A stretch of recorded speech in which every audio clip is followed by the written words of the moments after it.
Cybersecurity is so easy, teenagers can do it, and they do it. And in the next 10 minutes, I will wager that I can teach one of you how to hack. Please don't go away and do it, but I wager it's so easy, you can do it.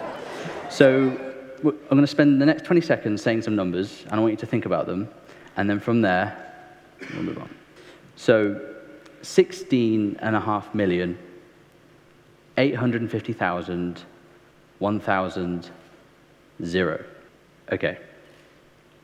They are the 16.5 million people employed in 850,000 businesses in 2017 that spent less than £1,000 a year on cybersecurity, with most spending 0. That is a terrifying statistic, knowing that 16.5 million people's jobs might be at risk. Because the idea that you'll be the victim of a cyber hacker is not there. You will be the victim of a cyber attack from a computer. So you'll lose your business, your livelihood, your income to a computer, which is terrifying to, everybody, or it should be. And, that's just 2017. To think we're 2 years on from that, and the statistic I read the other day, is this. In 2019 even, 50% of businesses so far have been subject to a cyber attack. I mean, that's a lot of businesses. We spend a little bit more now. I think it's jumped up to £4,500 a year, but that's still probably not enough. And just before I came on, I did a reread of this. In 2019, in data breach size, so far there have been 13.5 billion records of data leaked. So far. And in September 2019, there have been 350 million records of data leaked, which is, astonishing. And really, the question to ask is, are we any safer, and will we be any safer? Something like artificial intelligence, will something like machine learning help us? And I think there is a little bit of a yes of an answer, but I also think no. I think our answer is going to be education and teaching and training the next generation to help us recode, rebuild everything that's on the internet, because that's where the problem is. My personal journey so far is to try and solve cybersecurity. So I want to help everybody, naturally, but I can't. So I thought best way to help other people is help them understand where we've come from and where we should go. So since 2004 and 2009, there were 650 million data records leaked. In 2010, 2015, there were 2.9 billion. And like I said, so far, there are several billion this year. But these are the graphs. This is how dense and how often data leaks happen. I think there's now a feed on Twitter and on LinkedIn that literally report a data breach a day, which is quite astonishing. That's nuts. I'm formerly a web developer of Money Saving Expert, and while I was there, I learned how to build websites. That also means I know how websites can be reversed and unpicked, and that's where my skill lies as an ethical hacker. Money Saving Expert instilled a good moral compass in me. That means if I find a problem, I want to tell you about it. So when I have customers that want me to find a problem, I'm there to help it find it. To date, I have personally found vulnerabilities that have leaked 1.2 billion records of data. But it's actually wrong. It's now 1.3 billion as of last week. And honestly, the method I use to leak this data is so easy. I'll show you. I told you I'd show you. So this is a game we built. This shows you how easy it is to access someone else's information. So imagine you're on an online retailer. You browse to your account section, which I've had to fakely build. I have orders 1, 2, 3, and 8, although you can't see the numbers. They would be your regular online retailer orders. You navigate to them and you can view your invoice, your order details, so your delivery, what you've bought, how much you bought it for.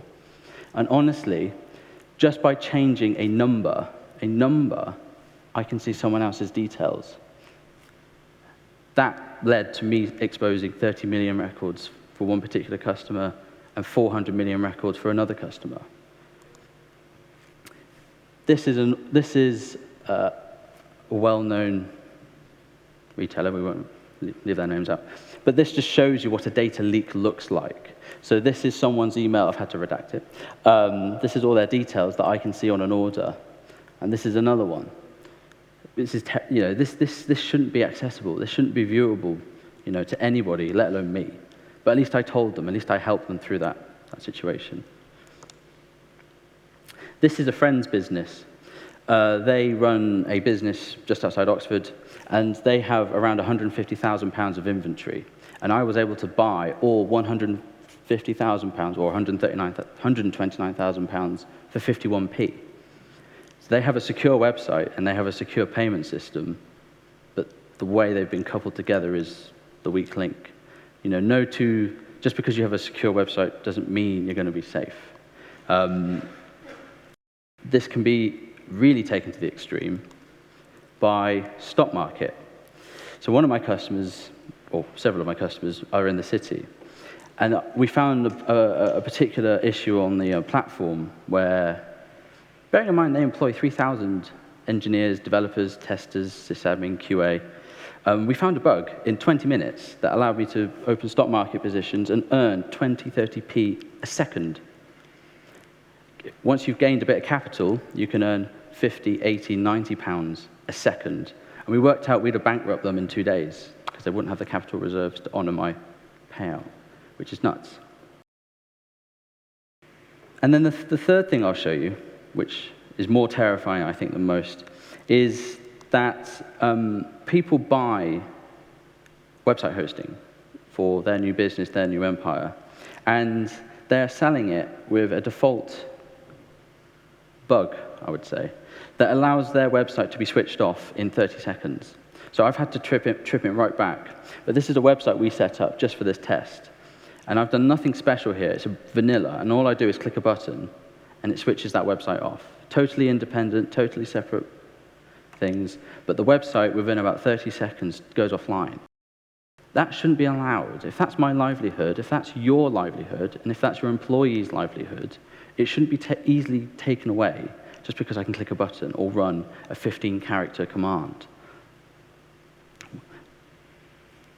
Come on, off you go. There you go. So the website's offline, and it will stay offline until I decide to bring it back up. And then, lastly,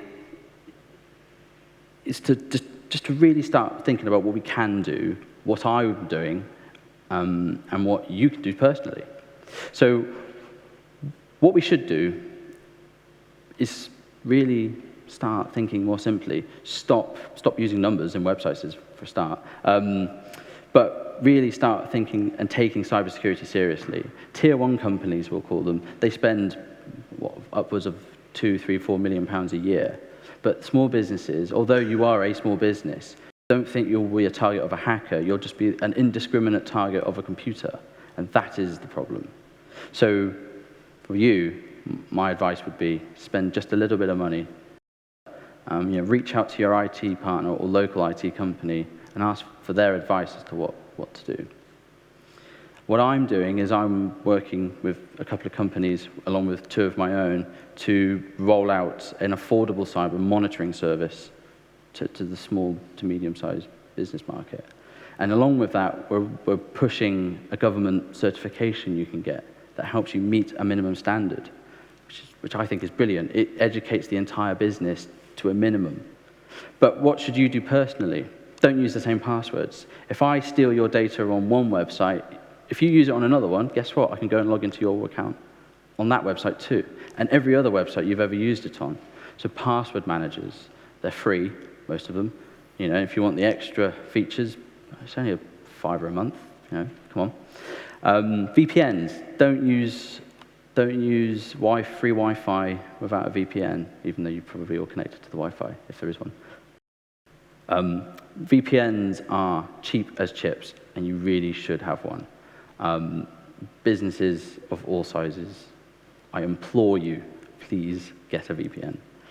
And lastly, the next generation of kids, they will help solve this problem. So I encourage all parents, all kids to go and learn to code, be a web developer, be an IT coder, and then peer review your peers.